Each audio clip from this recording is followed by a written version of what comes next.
Bhojpuri संगनी channel में आप सबके हार्दिक स्वागत बा।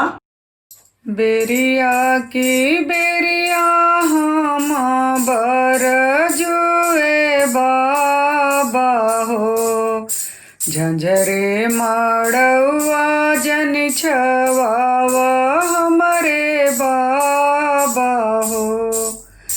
झंझरे माड़वा जन छवावा हमरे बाबा हो। सूरज के ज्योत बाबा मोरे मुँह लगी हो, कोमल बदन को मिलाए मोरे बाबा हो। कोमल बदन को मिलाए मोरे बाबा हो। कह तू तय बेटी छात्र छवती हो, नाही तने तवा ओ हार हमारी बेटी हो। नाही तने तवा ओ हार हमारी बेटी हो। कह तू तय बिट सूरुजया लोपति हो, कोमल बदन रही जाय हमारी बेटी हो। कोमल बदन रही जाय हमारी बेटी हो। नहीं मोर बाबा हो छत्र छवई हो, नाही तने तवा ओ हार हमारी बाबा हो। नाही तने तवा ओ हार हमारी बाबा हो।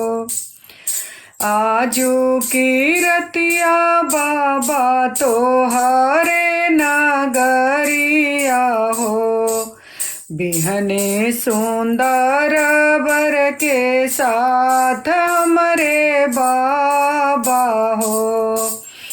आजू की रतिया पापा तो हरे नगरिया हो, बिहने सुंदर वर के साथ हमरे पापा हो। आजू की रतिया चाचा तो हरे नगरिया हो, बिहने सुंदर वर के साथ हमरे चाचा हो। बिहने सुंदर बर के साथ हमरे चाचा हो।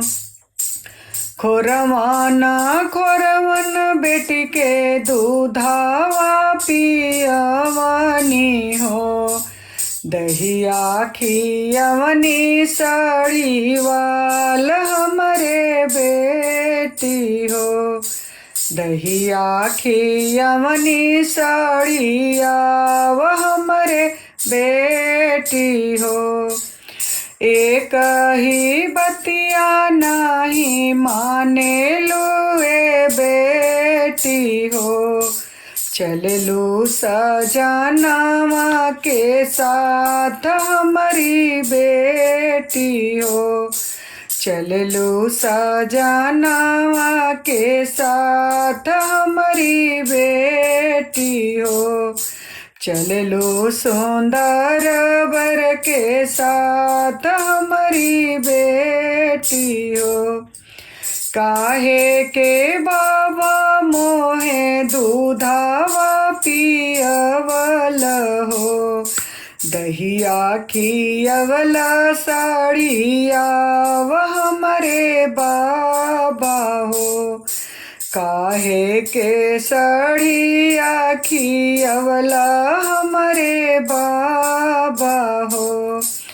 काहे के पापा मोर दूधावा पियवल हो, दहिया खियवला साड़िया वह हमरे पापा हो। दहिया खियवला साड़िया हमरे बापा हो। जानत रहनी बेटी चतुर सयानी हो। जैबू सजानवा के साथ हमारी बेटी हो। जैबू सजानवा के साथ हमारी बेटी हो। जैबू सुंदर वर के साथ हमारी बेटी हो। जैबू सुंदर वर के साथ हमारी बेटी हो। आप सबके ई बियाह गीत कैसन लगल? अगर नीक लगल तो आप अपने दोस्तन में शेयर सब्सक्राइब जरूर करो। धन्यवाद।